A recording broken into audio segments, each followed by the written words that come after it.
안녕하십니까, 김복준입니다. 오늘 제가 들려드릴 이 사건은 역시 이 비극적인 살인 사건이 되겠습니다.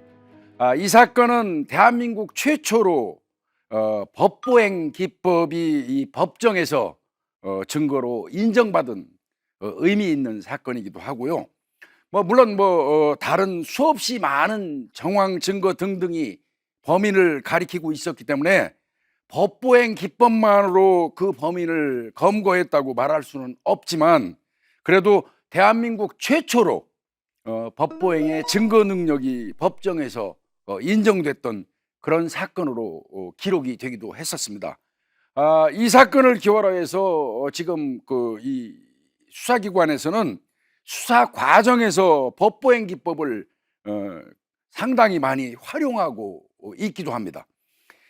사건 현장에서 범인의 특징을 명확히 밝혀서 용의자를 특정하는 기법으로 더 많이 지금 이용되고 있다고 보는 것이 맞을 것입니다. 제가 오늘 다룰 사건은 일명 금호강 살인 사건입니다.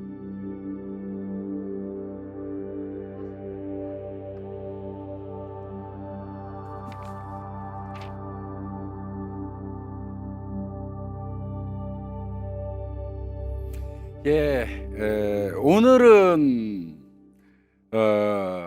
혹시 들어보셨는지 모르겠습니다. 요즘에는 언론 보도에서도 많이 방송이 되기 때문에 관심이 있으신 분들은 잘 알고 계시는데, 법보행이라는 겁니다. 법보행.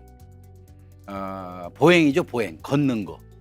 이를테면 걸음걸이의 어떤 이 고유한 특징, 이런 거 등등을 수사 기법에 활용해서 범인을 특정하고 검거하는 그런 방법을 이제 이 법보행이라고 그래요. 근데 이제 그냥 일반적으로 보행 그러면 될 건데 거기다 왜 앞에 법자를 붙일까? 근데 이제 이거는 그 사건 사고, 그다음에 이제 어떤 수사와 사법기관의 그 연계되는 어떤 시스템, 이런 거를 이제 통칭하는 말로 과학을 법과학, 그다음에 이제 보행도 법보행, 이게 앞에 법자를 붙여서 이야기를 일반적으로 합니다. 그러니까 그냥 걸음걸이라고 인식을 하면 쉽게 이해가 될 겁니다. 그런데 이 걸음걸이를 이용해서 범인을 검거하고, 사건 현장에서 이런 걸음을 걷던 사람이 있었는데 이 사람이 이런 걸음을 걸으니까 이 사람이 범인이다, 이렇게 법정에서 인정받기는 어렵습니다. 그런 걸음을 만에 하나 천에 하나라도 그렇게 비슷하게 이 걸음걸이를 가진 사람이 있을 수 있잖아요. 그럼에도 불구하고 이 사건은 정말 대한민국 최초로 법정에서 법보행, 즉 걸음걸이로 범인을 특정했는데도 불구하고 그걸 인정해서 유죄를 주었던 최초의 사례입니다. 그래서 이 사건 굉장히 이 범죄학을 다루는 사람들한테는 굉장히 어떤 중요한 실제 사례이기도 합니다. 이런 생각을 하실 수도 있어요. 이거 이미 다 검거됐고 지나간 사건 사례를 여기서 리바이벌해서 얘기해서 어떤 의미가 있냐, 이렇게 생각하실 수도 있는데요. 학문이라는 건 그렇습니다. 이론이 없는 실무도 없지만요, 또 실무가 전제되지 않는 이론은 그건 죽은 담론입니다. 궁극적으로는 그 이론을 정립하고 구축해 나가는 것은 실생활의 실무에 적극적으로 반영하기 위함입니다. 그런 부분에서 생각을 하면 기존에 일어났던 사건 등등을 아주 꼼꼼하게 분석하고 그거를 평가하고 저장해 두었다가 유사 사건 사례가 발생하면 거기에 대입해서 사건을 해결하거나, 혹은 형사 사법 정책을 수립하는데 유용하게 사용할 수 있기 때문에 과거의 사건을 놔두고 분석하고 하는 거는 상당히 중요합니다. 그래서 이제 오늘 제가 말씀드리고자 하는 이 법보행은 굉장히 중요한 하나의 획을 이룬 사건이다. 금호강 살인 사건입니다. 아마 지명을 듣는 순간 바로 짐작하실 텐데요. 대구 금호강을 말합니다. 이 사건은 2015년 4월 23일 이즈음입니다. 4월 23일 11시 58분경에 대구 광역시 금호강 금호 제1교 둔치에서 남성이 죽음으로 발견되면서부터 시작됩니다. 그 죽은 남성을 부검을 했더니 피해자는 이 둔탁한 흉기, 둔기라고 일반적으로 얘기를 합니다. 이 둔기는 뭐 망치라든지 몽키 스패너 아니면 뭐 쇠절구공이 이렇게 둔탁한 그런 물건들을 둔기라고 일반적으로 얘기합니다. 그 둔기로 머리를 17회 이상 가격당해서 타살된 걸로 추정이 됐습니다. 일반적으로 둔기로 머리를 구타하는 경우는 그 범인이 살해 의지가 아주 공고하다고 보면 맞습니다. 그러니까 확실히 죽이려고 시도했다 이렇게 판단해도 무방합니다. 이렇게 17번 정도 이 머리를 강타했다? 이거는 뭐 확실히 이 살해하고자 하는 의지가 공고했다고 볼 수 있는 거죠. 그런데 문제는 현장에서 그 범행에 사용한 둔기를 경찰이 발견하지 못했습니다. 범인이 가져갔을 수도 있죠.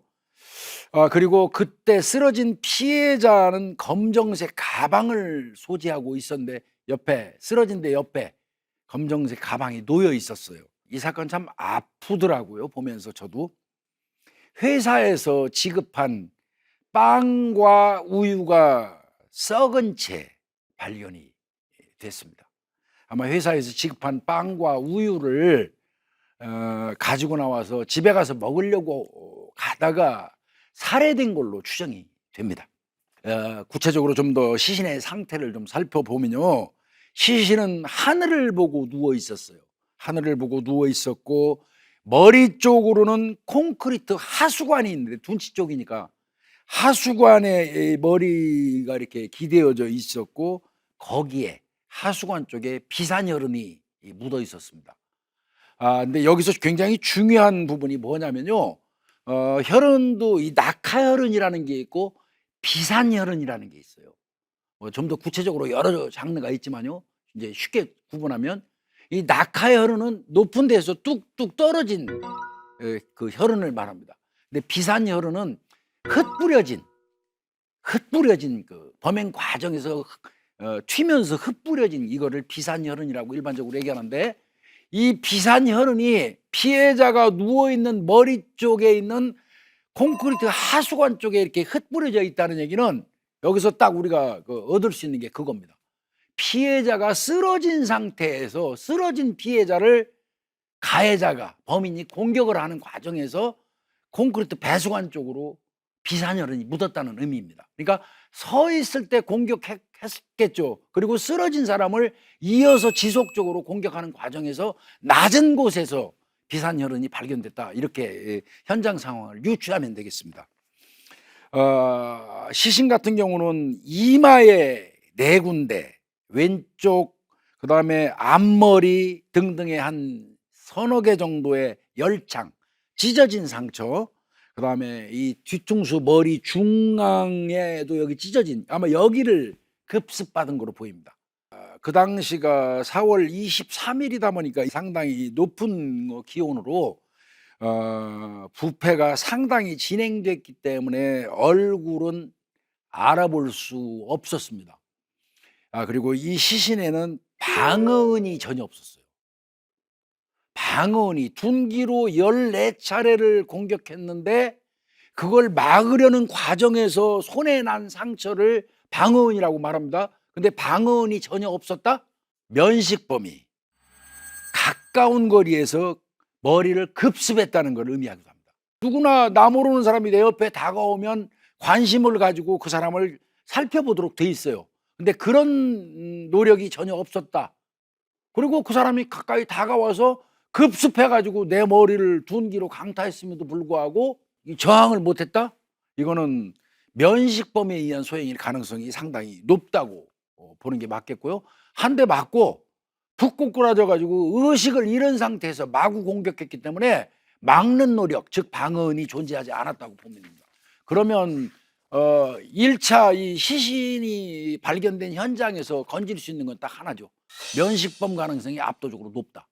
면식범은 즉 말하면 피해자하고 아는 사람일 개연성이 높다. 요런 거를 이제 그 염두에 두고 수사를 개시하면 될 것 같습니다.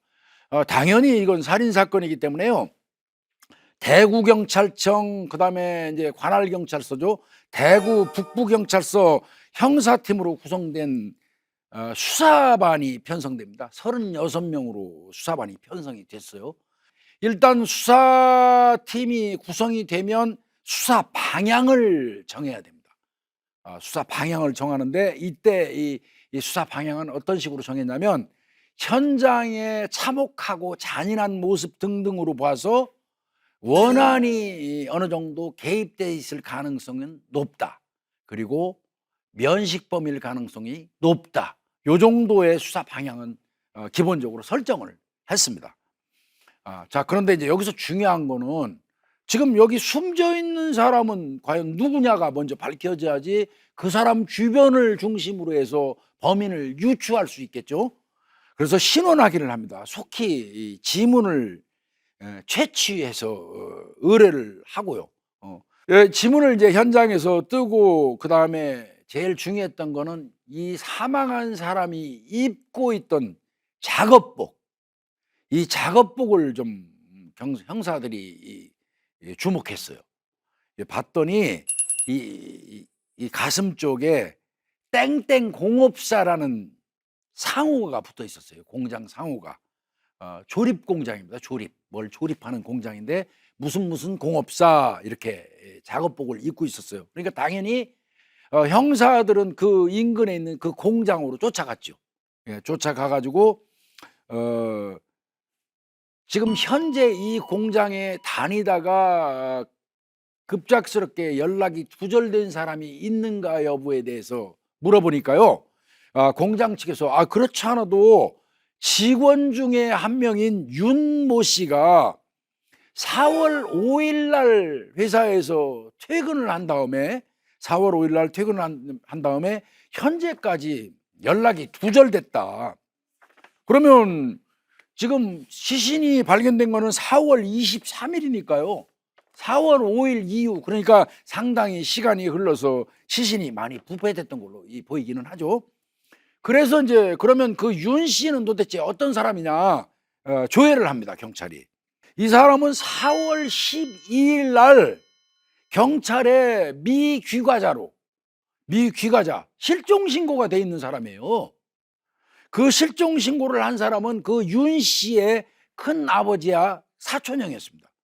부모님도 아니고요. 큰 아버지하고 사촌형이 그 윤 씨를 실종 신고를 한 거예요. 그러니까 결과적으로 이 사람의 마지막 동선은 회사 측에서 볼 때는 4월 5일 날 퇴근하고 나간 거고요. 그 다음에 그 후 시간이 쭉 흐르다가 4월 12일 정도 돼가지고 큰아버지하고 사촌형이 경찰에다가 조카가 사라졌습니다 하고 미귀가자 실종 신고를 했던 겁니다. 그래서 또 그 사람이 도대체 어떤 사람인가 경찰이 알아보니까 이 윤 씨는 4년 전에 이미 어머니가 사망을 했고요. 어머니 돌아가셨어요.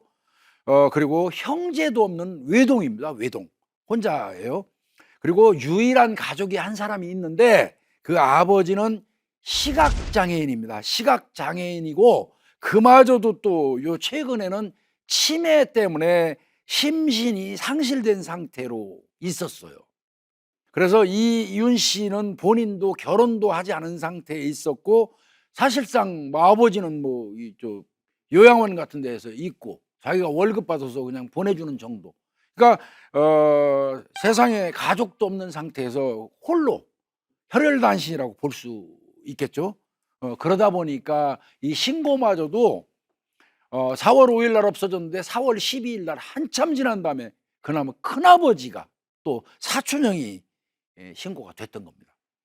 이 조립 공장에서 야근조로 밤일하는 야근조로 일하면서 매일 아침 5시에 퇴근을 하는데 그나마도 이 5시에 끝나고 연장 근무를 꼭 신청을 했대요. 그거는 직원들이 다 싫어했답니다. 연장 근무하는 거를. 근데 이분은 아마 조금이라도 더 벌기 위해서 그랬겠죠. 5시에 야근 근무가 끝나면 한 서너 시간 정도 더 연장 근무를 해가지고 돈을 벌고자 했다는 겁니다. 그러면은 한 서너 시간 하면 8시나 9시에 퇴근을 하는 게 이제 늘상 그렇게 했던 거예요. 그랬던 사람이 4월 5일 날은 그 직원들한테 이렇게 얘기했어요. 오늘은 나 오늘 연장 근무 안 할 거야. 오늘은 그 5시 새벽 5시 딱 되면 난 퇴근을 해야 돼.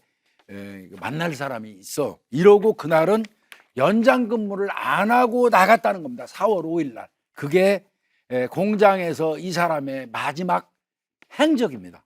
그래서 경찰은 4월 5일 날, 4월 5일이 맞겠죠. 공장에서 말한 4월 5일 날 당일 그 사람의 행적을 확인하기 위해서 CCTV를 수사합니다.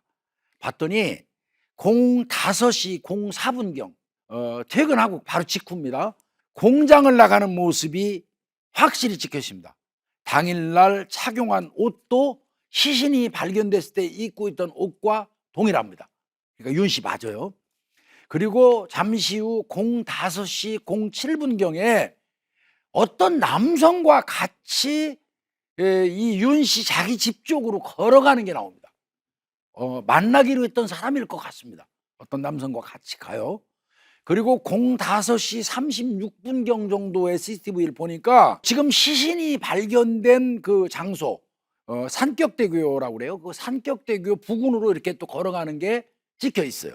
그리고 5시 50분경에 범행 현장 쪽으로, 시신이 발견된 쪽입니다.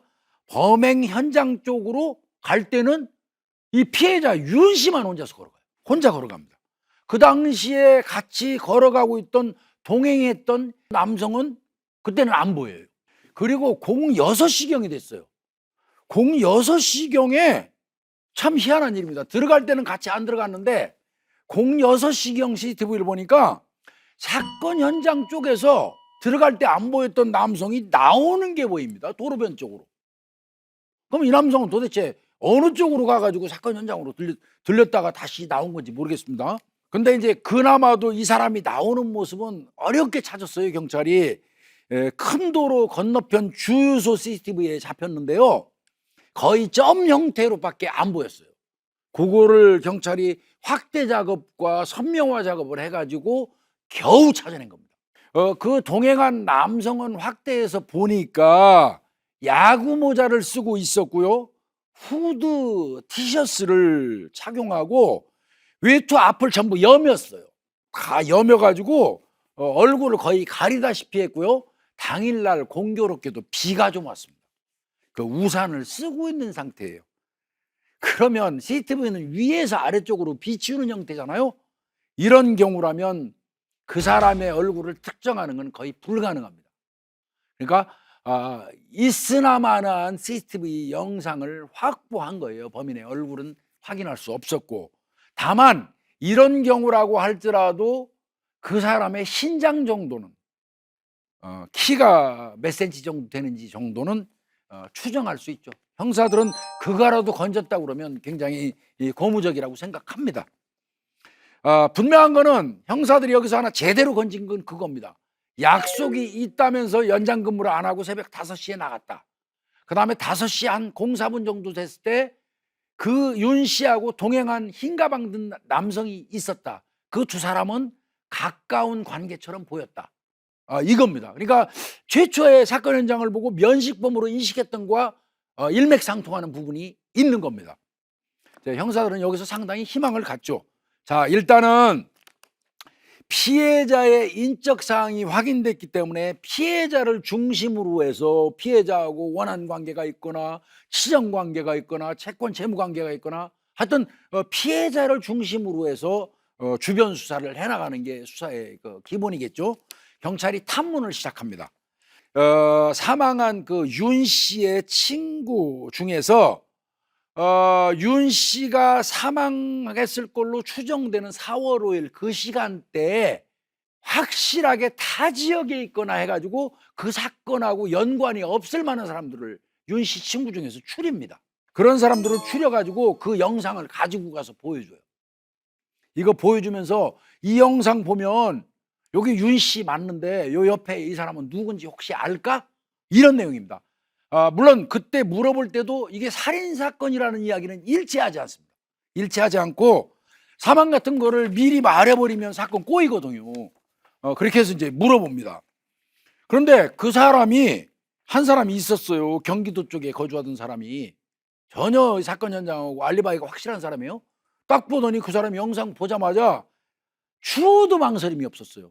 이거 한 사람 얘는 내 친구 윤땡땡이고 윤 씨고 그 옆에 얘는 박땡땡입니다. 바로 얘기했어요. 나는 걸음걸이만 봐도 알아요. 얘들 친한 친구라. 그리고요 여기 저 그 윤 땡땡이하고 이 저 옆에 있는 흰가방 든 박땡땡이는요 지들 둘이 엄청 친한 사이입니다. 이렇게 말을 해줍니다. 그 사람은 지금 살인 사건이 일어난 것 자체를 모르는 상태에서 영상만 보고 바로 형사들한테 그 얘기를 해준 겁니다.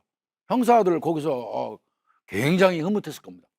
자, 그러면 박땡땡이 박가 이 사람은 도대체 어떤 사람일까? 누구는 이 박 씨는 사망한 지금 윤 씨하고 중학교 때부터 함께한 아주 친한 15년 지기 친구입니다. 중마고우예요. 평상시에도 다른 친구들이 부러워할 정도로 매우 각별한 사이였고요. 약 1년 전에도 두 사람이 함께 쇼핑몰 사업을 운영을 했대요. 동업으로. 그리고 지금 윤 씨가 없어지기 한 2달 전까지만 해도 두 사람이 한 8개월 가까이 한 집에서 같이 살았었다는 겁니다. 이거 얼마나 가까운 사이겠습니까? 그런데 이제 쇼핑몰 사업을 둘이 하다가 사업이 실패로 돌아가면서 이제 같이 살다가 각각 헤어진 거고요. 그 후에도 둘이는 아주 이 절친한 관계를 유지하고 있었다는 주변 사람들의 이야기입니다. 이 박 씨는 윤 씨가 실종되니까요. 자기도 막 연락을 한 거예요. 이 박 씨가 윤 씨 자기 친한 친구 없어졌다고. 근데 연락이 안 되니까 윤 씨의 큰아버지를 쫓아가서 또 사촌형을 쫓아가 가지고 이거 지금 윤 씨 친구가 이거 연락이 안 돼요. 빨리 실종 신고 좀 하시죠. 이러면서 또 실종 신고를 권유했던 사람이기도 합니다. 이 박 씨는 좀 묘하죠. 그리고 이 윤 씨 대문 앞에다가 야, 윤 누구누구야, 너 왜 연락이 안 되니? 연락되는 즉시 이 쪽지 보는 즉시 나한테 연락해 하는 것도 자기가 붙여놨었다고 그래요.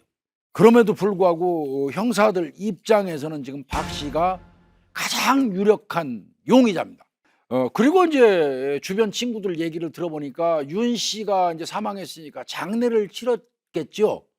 이 장례식에 처음부터 끝까지 참석해가지고 친구의 죽음을 가장 슬퍼했고 그렇게 울었던 그런 친구라고 주변 친구들이 말합니다. 다시 말씀드리지만 그럼에도 불구하고 박 씨는 형사들 입장에서 가장 유력한 용의자입니다. 그래서 이제 형사들이 은밀하게 이 박 씨를 내사하기 시작합니다. 만약에 이 박 씨가 윤 씨를 살해를 했다면 반드시 납득할 만한 동기가 있어야 된다. 그렇지 않겠습니까? 그렇게 친한 친구를 그런 잔인한 방법으로 살해했다면 그럴 만한 이유가 있어야 되겠죠. 그 이유가 없다면 이 사건은 성립이 안 되는 거 아니겠습니까? 그래서 그 조사를 했더니 중요한 사실 하나가 발견이 됩니다. 이 두 사람이 아까 한 8개월 동안 쇼핑몰 사업하면서 같이 한 집에서 기거했다고 그러지 않습니까? 기거했다고 말씀드렸죠. 이 두 사람이요 교차로 보험에 가입을 했어요. 그러니까 내 보험을 들고 내 보험을 수령할 사람은 얘고 제 보험을 들은 거 수령할 사람은 나예요. 박 씨가 문제가 생기면 그 박 씨 보험금을 수령할 사람은 윤 씨예요. 윤 씨가 문제가 생기면 윤 씨의 보험을 수령할 사람은 박 씨가 되는 거예요. 교차로 보험에 가입한 게 확인이 됐습니다. 그거는 2015년 1월 31일 날 가입을 했어요. 이게 이제 확인이 됐고요. 그러면 그 가입도 어떤 경로를 거쳐서 두 사람이 교차보험에 가입을 했나 경찰이 확인을 했더니 이 박 씨, 이 박 씨의 사촌 형이 보험 설계사로 일을 하고 있었는데 그 사람을 통해서 이 교차 보험을 들었는데요. 이렇게 들었어요. 일반 상해 보험은 4억 원, 질병으로 해서 상해 보험은 2억 원으로 해 가지고요. 한 달에 28만 5천 원을 납입하는 보험을 들은 겁니다. 이게 28만 5천 원이면 수입에 비해서 높은 편이라고 봐야 돼요. 어렵게 일을 하고 있는데. 그런데 하여튼 그런 그게 돈을 많이 내는 보험금을 했어요. 그래서 확인을 해 봤더니 사망한 윤 씨는 2번 넣었습니다. 2번. 2번 그 보험금을 납입을 했어요. 그런데 지금 용의자로 추정되는 친구 박 씨는 아예 납입을 안 했어요. 그래서 그 보험은 실효 상태에 들어갔습니다. 실효 상태. 참 묘하죠. 엄밀히 얘기하면 지금 그 사망한 윤 씨 같은 경우도 그 월급 조금 받는 데에서 아버지 요양병원에 지원을 하고 나면 여유가 거의 없습니다. 그래서 보험금을 납입하기가 어려운 지경인데, 그런데 윤 씨는 2번이나 넣었어요. 본인은 2번이나 넣었어요. 근데 그 2번을 확인을 해 봤더니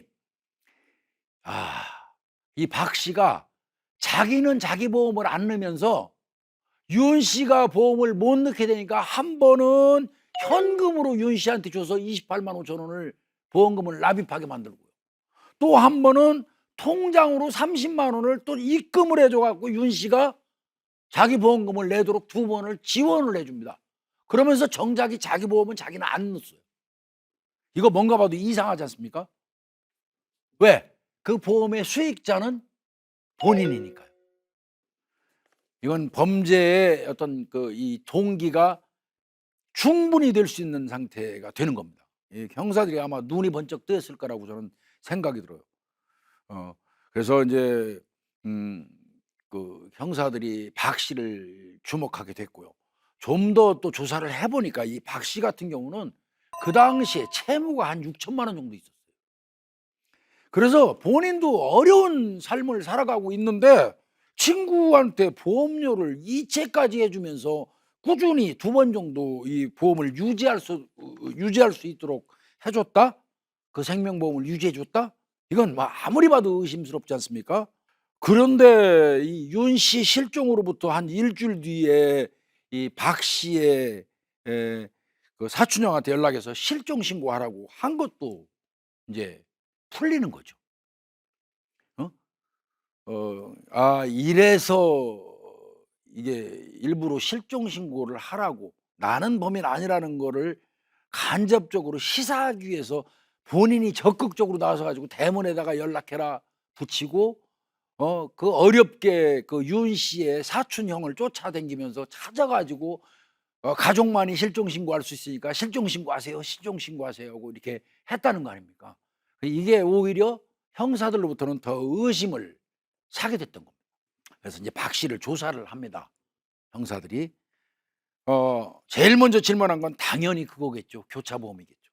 "왜 사망한 윤 씨하고 당신은 교차보험을 들었나요? 서로 수익자로 해 가지고." 이렇게 질문을 하니까 이 사람이 말하기를 "살아 있을 때 내 친구 윤 씨가 어머니도 돌아가시고 아버지는 치매 상태고 내가 무슨 일 생기면 그 보험금을 수령할 수 있는 사람이 없다, 우리 가족 중에는. 친구야, 네가 내가 너를 지정해 놓을 테니까 네가 내 보험금을 타 가지고 우리 아버지를 좀 챙겨 줘라." 이렇게 부탁을 했다는 겁니다. 그래서 수익자로 이렇게 해 줬다고 얘기한 거예요. 즉 사망한 그 윤 씨가 먼저 자기한테 요구를 해서 그렇게 했다는 거예요. 그렇게 얘기를 했습니다. 그러니까 형사들이 의심은 가는데 또 이 박 씨의 그 얘기를 들어보니까 뭐 일견 그게 뭐 전혀 타당성이 없는 것도 아닌 거예요. 그러나 이 박 씨 본인의 보험이 실효된 부분에 대해서는 제대로 대답을 못 해요. 자기는 안 넣어 가지고 그 실효됐잖아요. 남의 걸 돈을 빌려줘 가면서 넣게 해 놓고 왜 정작이 자기 거는 안 넣어요? 자기 건 넣을 필요가 없죠. 문제가 생기면 친구가 다 갈 거니까. 이런 과정에서 이 박 씨의 경제 상태를 형사들이 아주 꼼꼼하게 더 면밀하게 확인을 하게 됐더니요. 뭐 보니까 뭐 실직 상태에 수입이 전혀 없어요. 수입 구조가. 거기에다가 뭐 심지어는 사용하는 인터넷 사용료까지 밀려 있는 상태였고요. 더 나아가서는 여자친구가 있는데 여자친구한테 6,300만 원을 빌려다 쓴 게 있어요. 어. 그리고 또 다른 여자친구한테 800만 원을 또 빌려 쓴 게 있고요. 그 여자친구들한테 돈을 상당히 많이 빌려 쓰는 또 그런 재주가 있기도 한 것 같습니다. 거기에다가 최근에는 이 사람이 또 교통사고를 내 가지고요. 구상금 청구가 들어왔어요. 3천만 원. 그럼 이 사람은 경제적인 상태는 최악의 상태에 지금 있는 겁니다. 그런 사람이 친구 돈 내주고 앉아 있는 거예요. 그러면 집이 잘 살을까? 이 박 씨? 확인해 봤습니다. 이 부모님이 이 경남 거창에서 아주 조그만 그 식당을 운영하면서 형편이 아주 어렵습니다. 부모님도. 따라서 이 박 씨는 그 부모한테 기대기도 어려운 그런 경제적인 상황이었던 겁니다. 여러모로 경찰 입장에서는 이 교차범과 관련돼서 이 박 씨가 의심되는 정황이 드러난 겁니다. 그래서 이제 경찰이 본격적으로 친구 박 씨의 사건 당일 행적 수사에 들어갑니다. 아까도 말씀드렸지만 사건이 발생한 것은 4월 5일 퇴근한 이후 05시에서부터 06시 사이에 발생한 걸로 보이거든요. 그래서 그날 그 시간대에 용의자 친구인 박 씨의 행적 수사를 경찰이 합니다. 뭐 본인은 그렇게 얘기했어요. 아 그때 저는요 계속해서 고향 거창에서 있었어요. 난 거기 가지도 않았어요. 이렇게 이 박 씨는 진술을 했어요.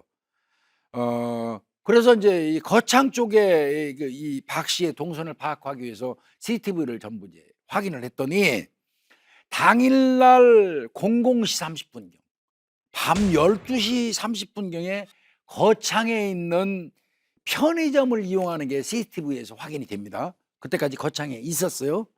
그리고 01시 20분 새벽에요. 친구가 입원해 있는 병원에 문병을 가는 게 나옵니다. 이 박 씨가 그것도 병원에 있는 CCTV로 확인이 됐어요. 거창에 있습니다. 01시 50분이 됐어요. 01시 50분경에 거창에서 여자친구하고 통화한 통화 목록이 나옵니다. 거창에 있었습니다. 자, 아침이 됐습니다. 08시 50분경에 거창에서 여자친구하고 또 통화하는 목록이 또 잡혔어요. 거창에 있었습니다.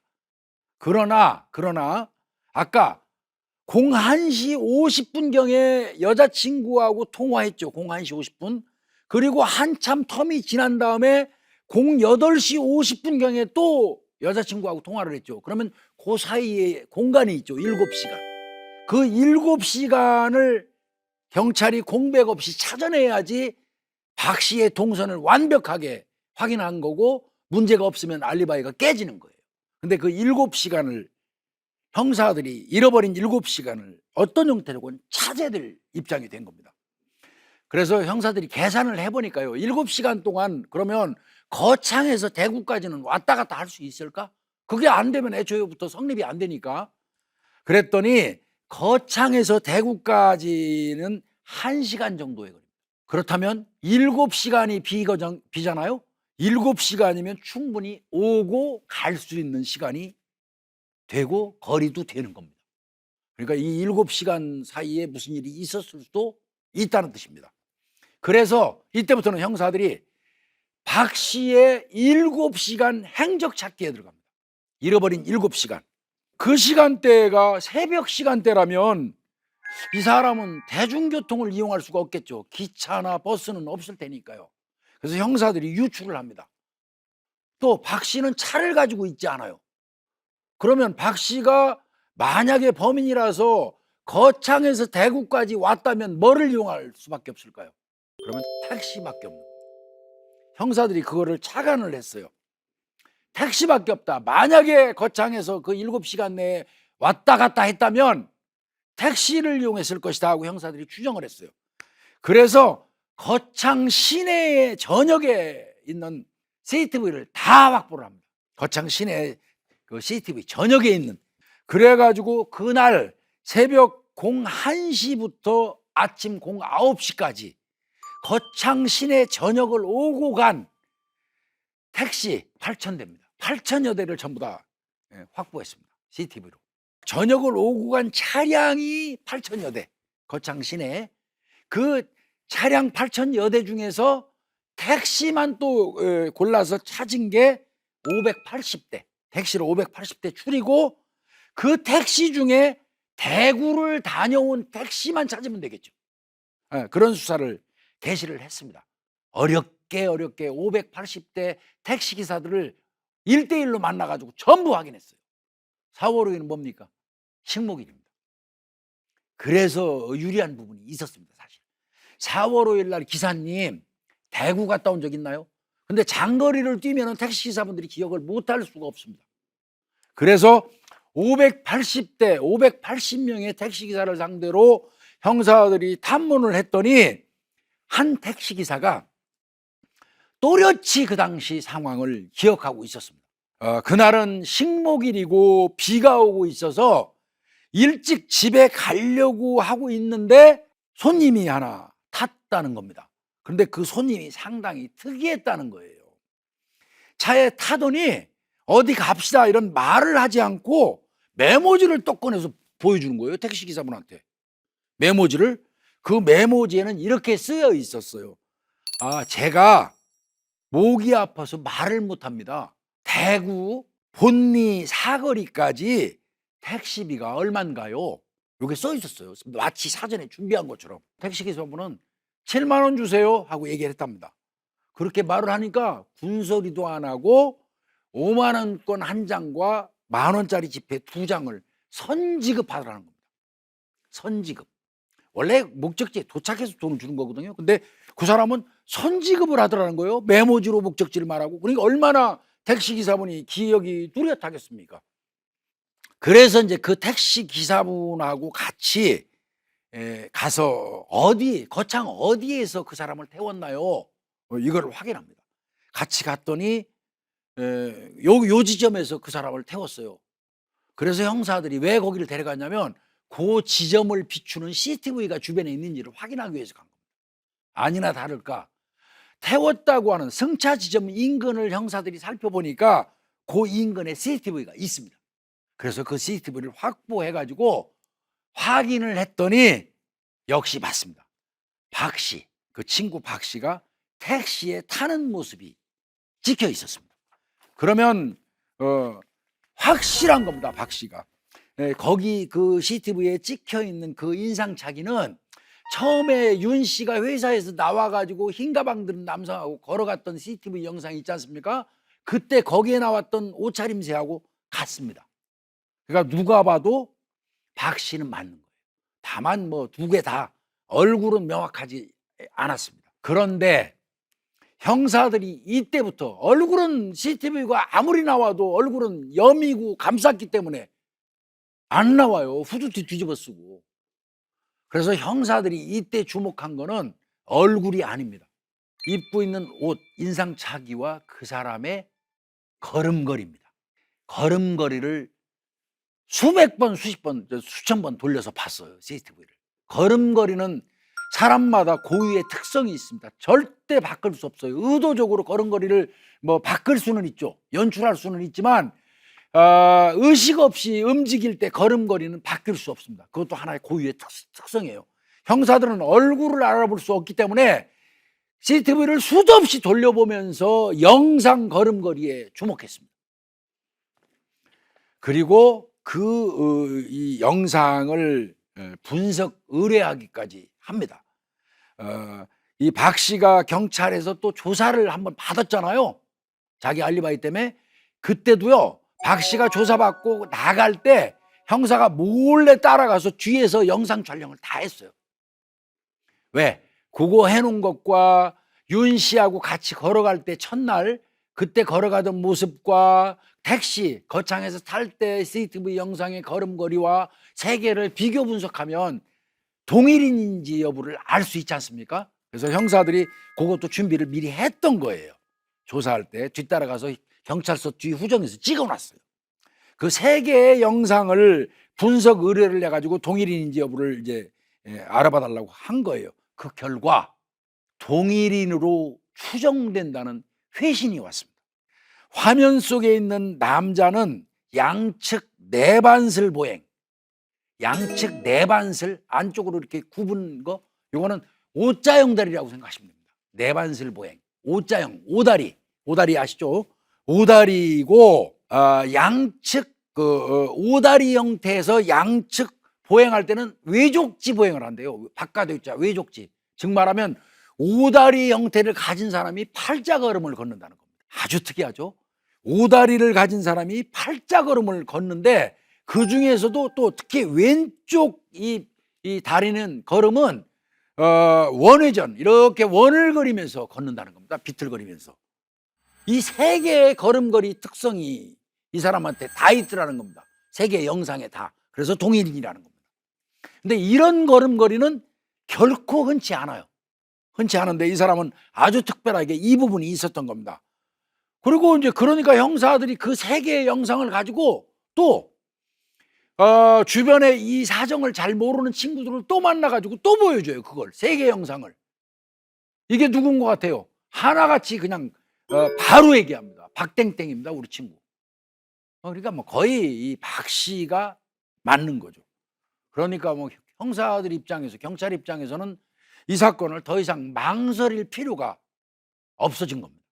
그래서 5월 9일 날 사건 발생 35일째 되는 날 박 씨를 긴급 체포합니다.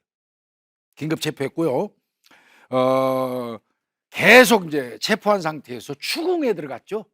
그런데 밤 11시까지 끝까지 아니라고 우기던 이 박 씨가 시간을 달라고 요구를 하고 그 이후에 조금 있으니까 한숨 푹푹 쉬면서 자백을 합니다. 그거를 이제 형사들은 다 녹음을 했어요. 아마 더 이상 부인하기 어렵다고 판단한 것 같습니다. 또 이제 경찰이 가진 의문점이 근데 하나가 있었어요. 이 의문점이 상당히 좀 이제 문제가 있었는데요. 회사 정문 앞에서 사망한 윤 씨를 만나서 같이 다리 쪽으로 걸어갔었죠. 걸어가다가 갑자기 이 박 씨는 사라지고 윤 씨만 혼자서 다리 밑으로 내려갔죠. 그때 그럼 너는 어디 갔었냐? 박 씨 너야. 박 씨, 당신은 그때 어디 갔었습니까? 같이 안 내려가고.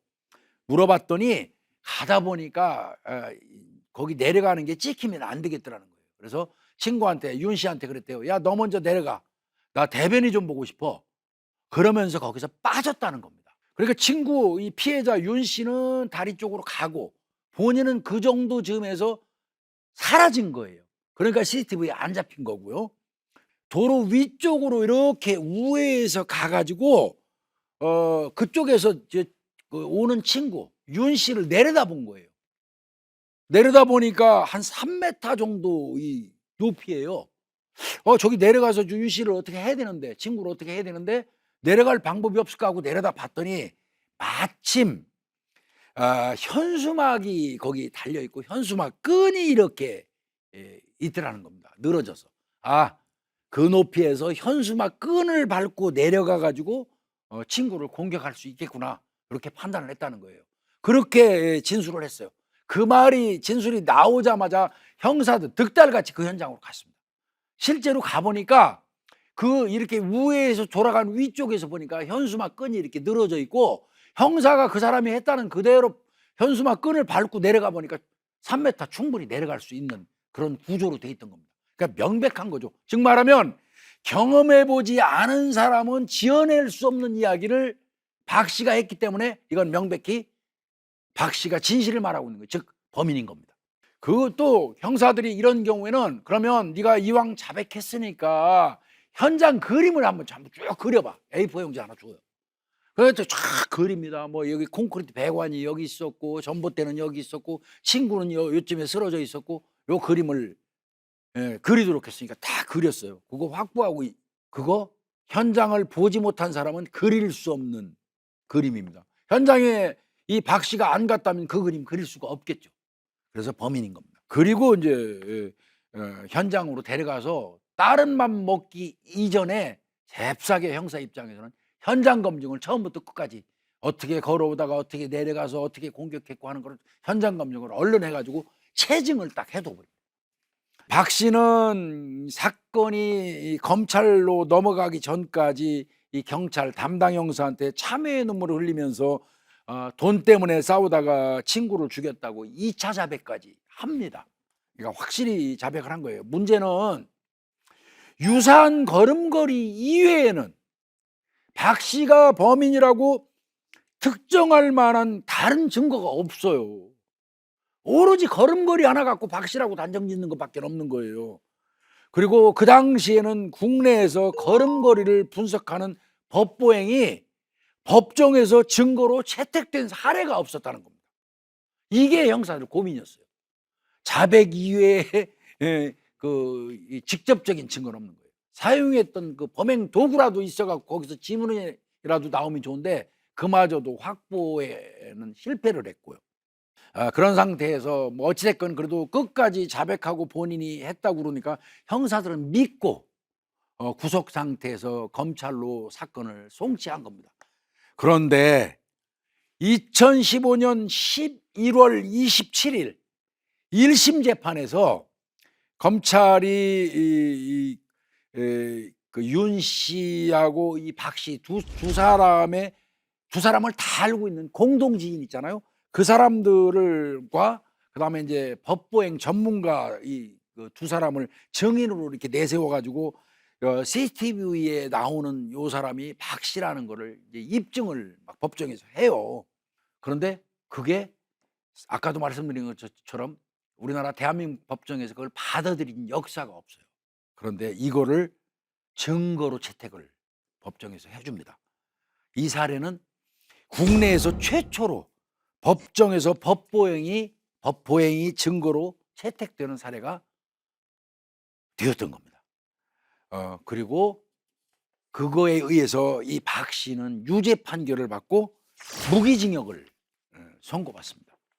이렇게 끝나는 줄 알았어요. 그런데 1심 재판 이후로 이 박 씨는 지속해서 자신의 무죄를 주장하면서 아마 짐작컨대 법보행이 증거로 받아들여진 사례가 없다는 것을 변호사들이 모를 리가 없어요. 그거는 증거로 채택될 수가 없는 게 지금 채택된 거니까 싸워볼 만하다고 아마 얘기했을 걸로 짐작이 됩니다.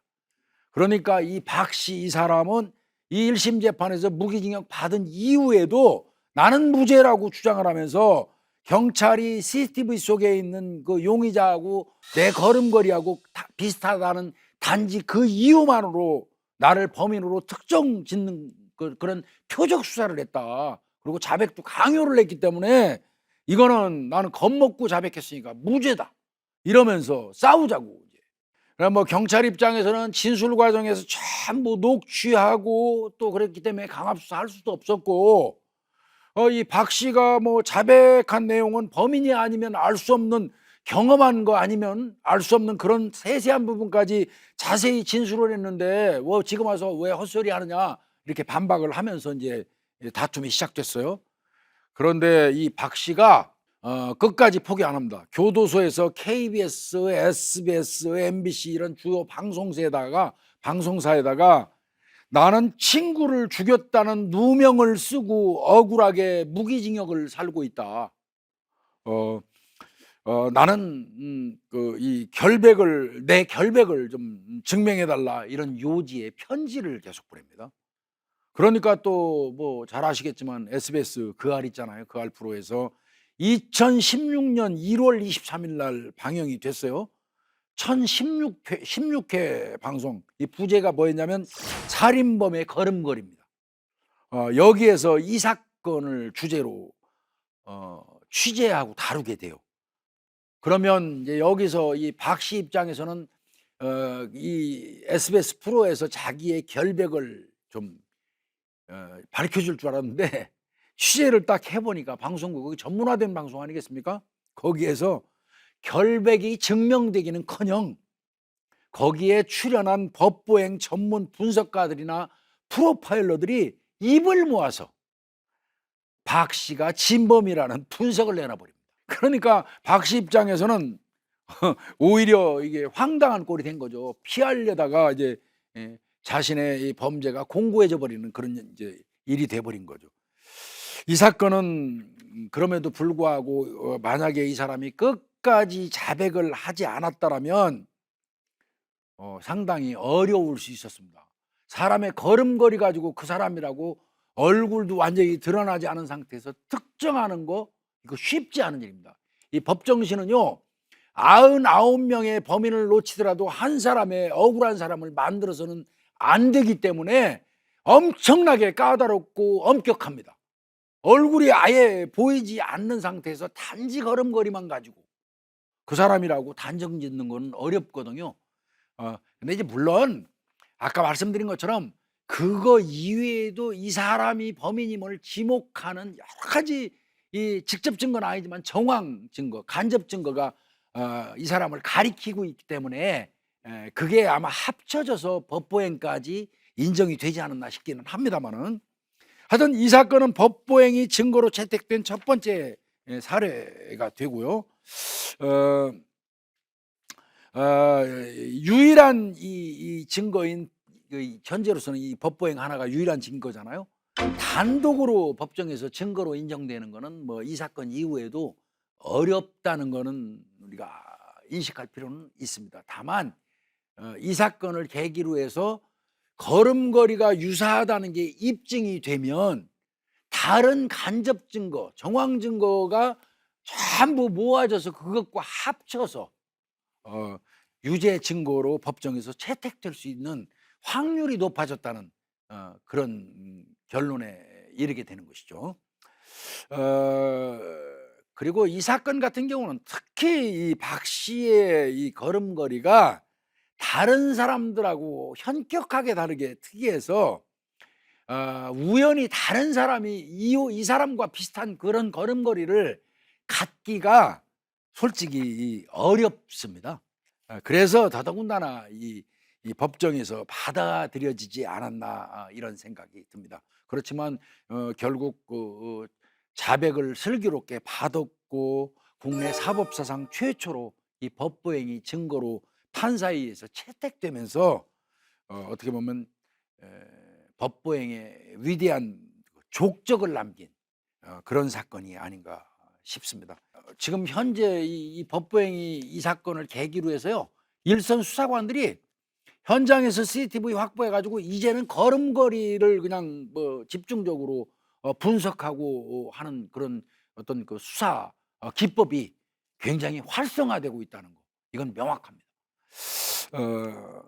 마지막으로 형사들이 사건을 해결하고자 하는 의지가 아주 디테일한 부분까지 완벽하게 이게 구증이 돼 가지고 법보행의 결과를 뒷받침해 줬기 때문에 진범을 검거해서 유죄를 이끌어낸 그런 모범적인 사건 사례라고 보시면 좋을 것 같습니다.